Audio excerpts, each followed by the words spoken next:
beaten with a wooden stick spiked with nails, and burned with boiling water. A living and breathing Bian Zhongyun was tortured to death on the spot. In another story, the woman principal of the affiliated high school of Beijing University was forced by students to knock on a broken wash basin and yell, "I am a bad element!" Her hair was shaved to humiliate her. Her head was beaten bloody while she was forced to crawl on the ground. During those years of the re-education of intellectuals, professors from Tsinghua University were banished to Carp Island in Nanjing, Jiangxi province. Schistosomiasis was so common there that a labor camp originally located there had to move. Upon touching the river water, these professors were infected and developed cirrhosis, losing their ability to work and live.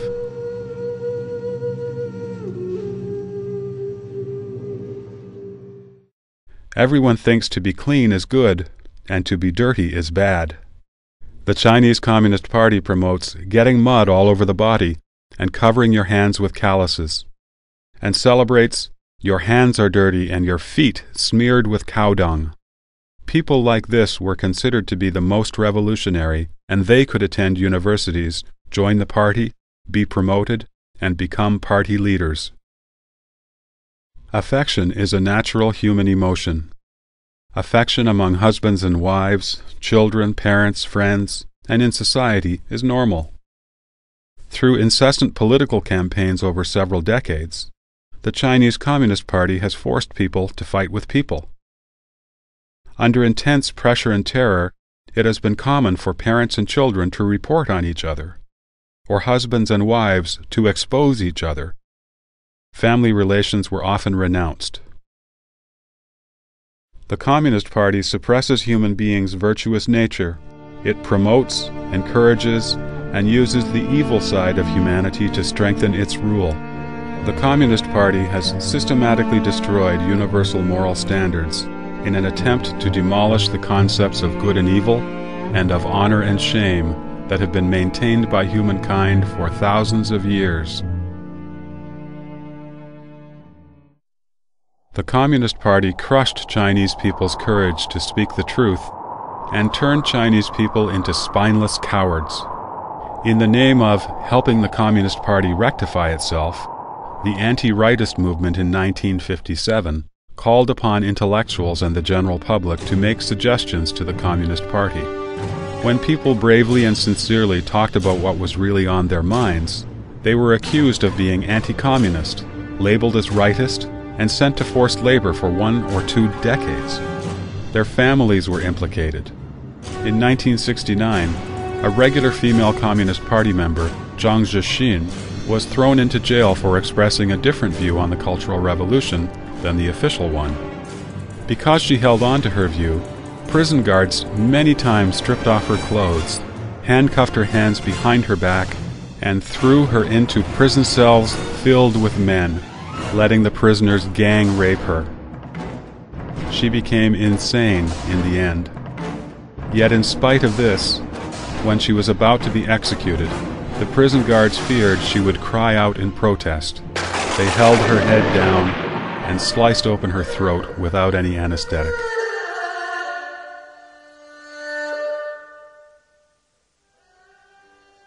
After the 10 years of the Cultural Revolution ended, in order to earn back people's loyalty, the CCP brought justice to many people, restoring their good reputation, including that of Zhang Zhixin. Nonetheless, it has always followed its tradition of persecuting people who dare to speak the truth. Without the party's permission, no media exposure of the dark side of the party is allowed. The International Organization of Journalists revealed that among all nations in the world, China has the largest number of journalists in detention.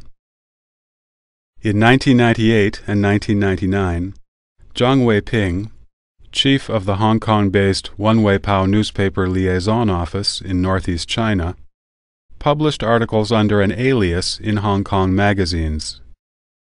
The articles exposed government corruption and criticized a high-ranking official, Bo Shilai.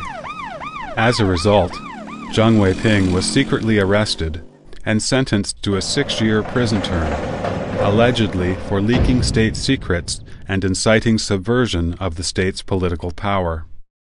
His wife was also detained because she tried to help her husband. When officials at different levels were handling his case, they were all aware of the injustice, but no one dared to openly discuss it. By persecuting a man who dared to speak the truth, the Communist Party again showed the Chinese people the consequences of defying the party's will and speaking the truth. One cruel lesson after another have made the Chinese people consider honesty and speaking the truth synonymous with danger and asking for trouble. Lies and counterfeit merchandise prevail from government to civilian organizations. Although people's material wealth has increased, the trust and care among them has diminished.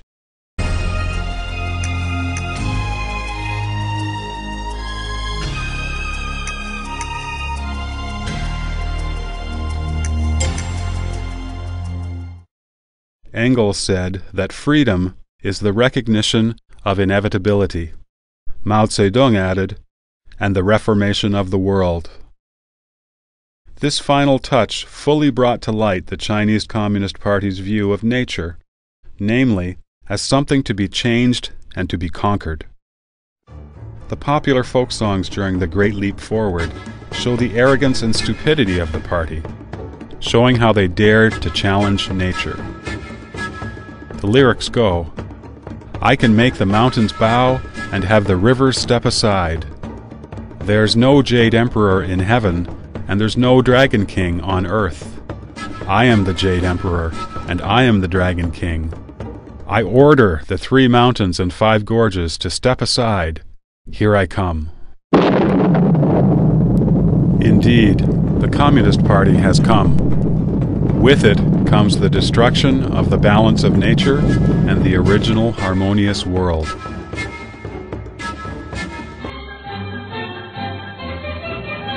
Under its agricultural policy of keeping grain as a key link, the Chinese Communist Party converted to farmland large areas of mountain slopes and grasslands that were unsuitable for farming, even filling rivers and lakes to make cropland. What was the result? The CCP claimed that the grain production in 1952 exceeded that of the nationalist period. The CCP did not reveal, however, that it wasn't until 1972 that the total grain production in China exceeded that of the peaceful Qianlong reign during the Qing dynasty. To this day, China's per capita grain production is far below that of the Qing dynasty, and is 1/3 of that of the Song dynasty, when agriculture was at its peak in Chinese history. The indiscriminate cutting of trees, leveling of rivers, and filling of lakes have caused drastic ecological deterioration in China. China's ecosystem is on the brink of collapse. The drying up of the Tai River and the Yellow River, and the pollution of the Huai and the Yangtze rivers sever the lifeline of the Chinese nation. With the disappearance of grasslands in Gansu, Qinghai, Inner Mongolia, and Xinjiang, sandstorms have entered the Central Plains. In the 1950s, under the guidance of Soviet experts, the CCP built the Sanmenxia hydroelectric power station on the Yellow River. To this day, this power station has the generating capacity of only a medium-sized river, despite the fact that the Yellow River is the second largest river in China. To make matters worse, the project has also led to an accumulation of mud and sand in the river's upper reaches, and raised the height of the riverbed. Because of this, even a moderate flood brings enormous loss of life and property to people on both sides of the riverbanks. In the 2003 flood of the Wei River, the peak volume was 3,700 cubic meters per second, a level that might occur every 3 to 5 years. Yet, that flood caused a disaster unprecedented in the past 50 years.